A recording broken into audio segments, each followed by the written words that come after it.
Il y a de plus en plus de voyageurs. Vous attendez quoi pour ajouter plus de TGV ? C'est pas compliqué, non ? En fait, si, un peu. On vous explique. C'est vrai, la fréquentation du rail bat tous les records depuis la fin de la crise du Covid. Impossible d'imaginer ces chiffres quelques années en arrière. C'est d'un peu le problème d'ailleurs. Parce que, vous voyez, commander un train, ce n'est pas tout à fait comme commander une pizza. Ça prend du temps, beaucoup de temps et d'argent. Par exemple, 115 rames TGV ont été commandées pour un montant d'environ 3,5 milliards d'euros. Comptez en moyenne 7 ans entre la conception et la livraison de nouvelles rames. Il faut donc anticiper très en amont les besoins futurs. En 2015, le trafic était bien plus calme qu'aujourd'hui. Du coup, la décision avait été prise de ne pas renouveler certaines rames. Logique. Enfin, ça l'était à l'époque, parce que la situation actuelle est bien différente de ce qu'on avait imaginé.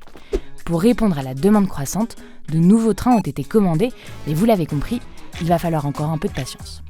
Arrivée prévue en gare des premiers TGV nouvelle génération à partir de fin 2025. Mais pas question d'attendre la livraison les bras croisés. Pour accueillir les nouveaux voyageurs à bord, nous misons aussi sur l'optimisation. Grâce aux rames à 2 niveaux, au développement de Ouigo et à l'augmentation des fréquences, nos trains transportent plus de passagers qu'avant. Résultat, même si le nombre de trains en circulation a un peu baissé depuis 2018, le nombre de places proposées a lui augmenté de 10%. Et ce n'est que le début. Notre objectif est de doubler le nombre de nos passagers d'ici 2030. Alors pas d'inquiétude, le futur est sur de bons rails.